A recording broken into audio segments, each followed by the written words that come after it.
Existe una sentencia de control que también nos permite tomar decisiones a partir de una condición. Se trata de la sentencia tipo switch. Para ver este elemento de forma práctica, vamos a volver a abrir el capítulo de Spiders and Supply y vamos a abrir el ejercicio que se llama Power Cell 2. Esperamos a que cargue.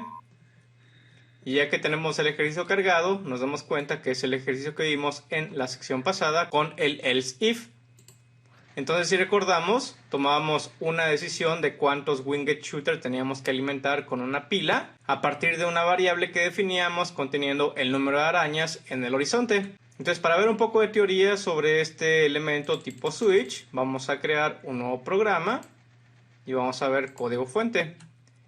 En el caso del switch tenemos que utilizar la palabra clave que se escribe switch y dentro de paréntesis, a diferencia del if o else if, no vamos a evaluar expresiones. Por ejemplo, si quisiéramos evaluar 7 es igual a 7, cerramos paréntesis. Vamos a ver que si tratamos de compilar, nos dice que es un tipo erróneo para la asignación. ¿Qué quiere decir esto? Que con el switch tenemos que evaluar algún contenido de una variable para que de acuerdo al contenido de esa variable o ese elemento que te estemos evaluando como parte de este switch, vamos a tener diferentes casos, que ahorita vamos a ver cómo se describen los casos. Y si el contenido de la variable o del elemento que estemos evaluando como parte del switch cabe dentro de esos casos, entonces vamos a ejecutar el código de ese caso en específico. Entonces, para hacer una prueba muy sencilla, vamos a declarar, por ejemplo, una variable que se llame número y vamos a asignarle, por ejemplo, un número 2 como contenido.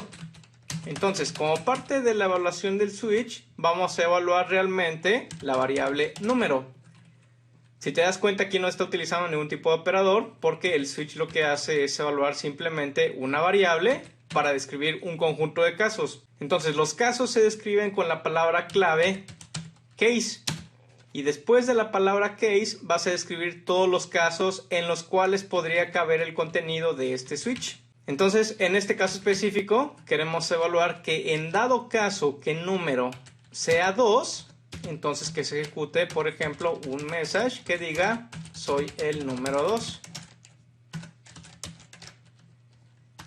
Finalmente, para terminar la ejecución de este case, tenemos que colocar un break. Con eso terminamos la ejecución del switch y podemos continuar con nuestro programa. Entonces vamos a compilar esto para ver que todo funcione bien. Y vemos que nos dice que nos falta una doble comilla. Entonces colocamos la doble comilla, volvemos a compilar. Vemos que compilamos satisfactoriamente. Vamos a dar clic para ver si se evalúa correctamente. Ejecutamos el programa. Y vemos que efectivamente me dice que soy el número 2. Si en dado caso yo cambiara el contenido de la variable número por un número 1, por ejemplo, y ejecutara este programa, vemos que no se refleja nada o no imprime nada. ¿Por qué? Porque no estamos definiendo un caso donde número sea igual a 1. Entonces, para que se ejecute algo, tienes que definir todos los posibles casos en los cuales este número puede encajar o el valor de número puede encajar. Si en dado caso necesitas algo equivalente al else que ejecute cualquier otra cosa que no quepa o que no encaje dentro de estos casos, tienes que definir un caso especial a través de default, el cual se va a ejecutar cuando ninguno de los casos anteriores se cumpla. Entonces, por ejemplo, voy a imprimir message soy otro número. Ponemos el break correspondiente y vamos a ver qué pasa. Ok, vemos que ahora sí me imprime soy otro número. Como parte de los casos que tenemos como parte del switch, podemos definir todos aquellos que nosotros queramos o que creamos que van a encajar con esta variable que tenemos definida anteriormente. Entonces, si por ejemplo yo considero que un caso podría ser el número 1, lo puedo definir. Por ejemplo, imprimo soy el número 1. Pongo el break correspondiente y vamos a ver qué es lo que pasa. Ok, vemos que ahora ya no me imprime soy otro número, sino soy el número 1. ¿Qué pasaría también si no pusiéramos este break de acá? Vamos a ver qué es lo que pasa. Ejecutamos el programa y vemos que me imprime soy el número 1 y soy el número 2. ¿Por qué no tenemos un punto en el cual se termine la ejecución de este switch?